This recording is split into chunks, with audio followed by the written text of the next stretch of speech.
Unparalleled success in the pool. 11 medals at the 2022 World Aquatics Championships. And then last summer, Canadian swimmers following up that success with 6 more medals in Fukuoka. It is an incredible time for Canadian swimmers. Star power rising to the top. But now we're set for another World Aquatics Championships. Brittany McLean, the 800-meter record holder as of time of broadcast. And a lot of people, Brett, are wondering where all the stars are, including Summer McIntosh, as we get set for a third World Championships in just a year and a half. Yeah, this was definitely not on the radar if you look back 8 years ago. And as swimmers and a lot of athletes, we plan in quads, right? 4-year blocks.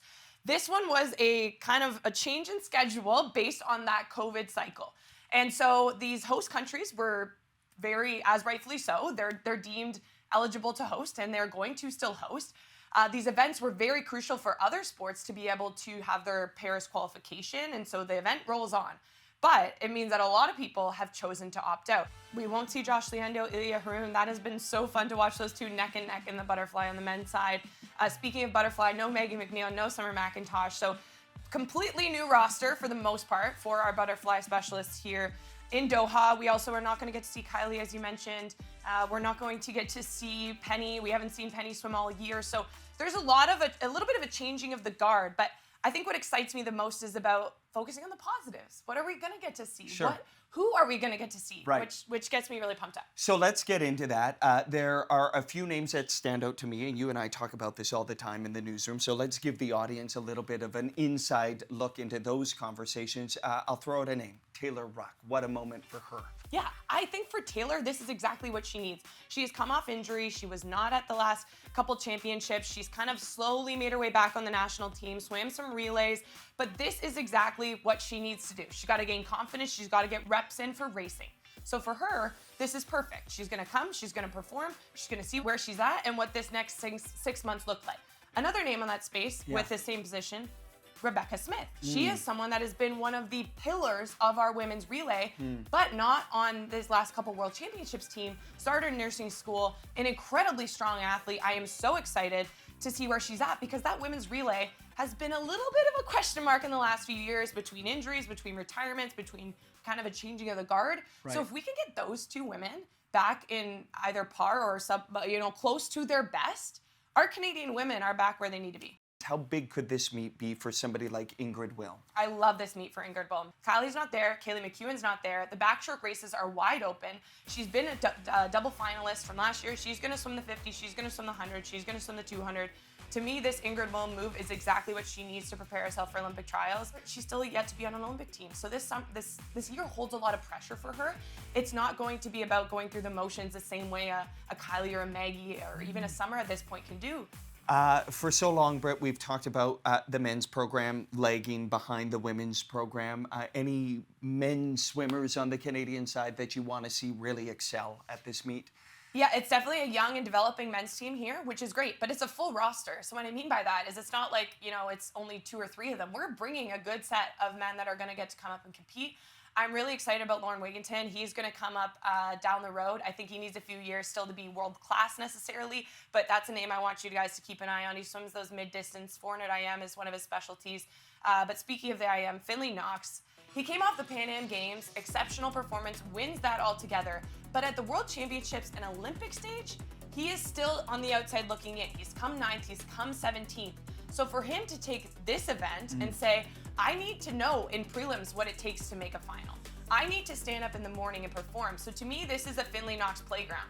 He has got to play around with how his routine looks in the morning. He's got to be at his best in a preliminary because he has to qualify through to that final. It's been on his bucket list, his dream to be in that Olympic final. I know that's his focus all year. He's got confidence from Pan Ams, but this is exactly, I think, a really good play for him to be able to compete. All right, you and I are going to be glued to every minute in the pool from Doha. Somebody else is going to be watching every single minute, and we'll bring him in right now, the self-proclaimed king of swimming Twitter. I think if there was a backyard pool party with swimming in America, Kyle Sockwell would probably be live tweeting that as well. Kyle, we're going to you in the United States, south of the border, because you follow this intimately. So we've got this third world championship in a year and a half. What do you make of all of this? Why are we doing this? It's going to be weird. I was getting to eavesdrop a little bit, and yeah, I would have had the exact same answer. Day one, I think I'll have a better idea of what we're going to be kind of dealing with. I'm expecting chaos. I'm excited a little bit for the chaos because normally it's a very predictable sport. This is not going to be predictable at all. What is success going to look like for the Americans at this Worlds? I think we just want to make noise.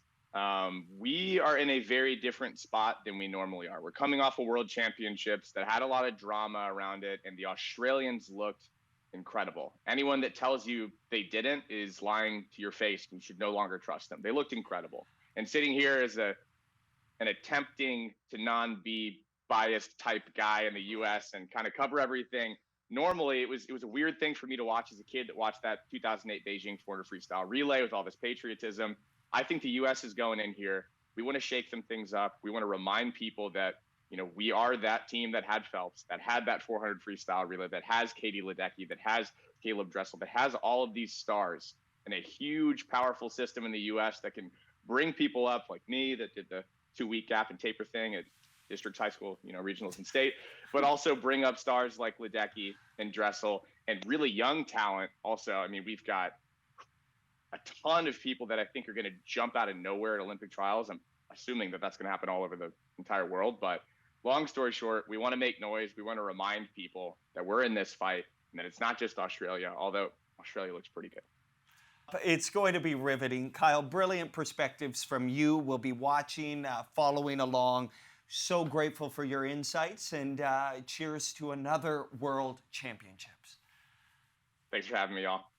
So, Britt, fascinating to hear Kyle talk about the Americans trying to find their swagger again. That's not something we're used to in the swimming space. From the Canadian perspective, though, what does success look like for this team? I think, you mentioned off the very top the podium numbers that we've seen in the previous years. We've talked a lot about it. Until day one, I have no idea how many medals we're going to see from Team Canada. But I think they're there. I think Ingrid Wilm has chances. I think we have Sydney Pickrem chances. I think the relays, if those girls stand up and perform, I think it should be fun. Now, we're looking at in-season personal best performances we can be proud of. And I know that sounds, so fluffy of like something we can be proud of. Right. But this is Olympic year. This is what they need right now. They need racing experience, and they also need times that make them feel pretty good about where they're at. Britt, appreciate your perspectives always. Of course, you can watch all of the swimming at the World Aquatics Championships on CBC Sports. We're streaming it live every single day starting Sunday, February 11th. Finals at 11 a.m. Eastern every day. Britt and I will have you covered throughout as we get ready for a third World Championship in the last year and a half.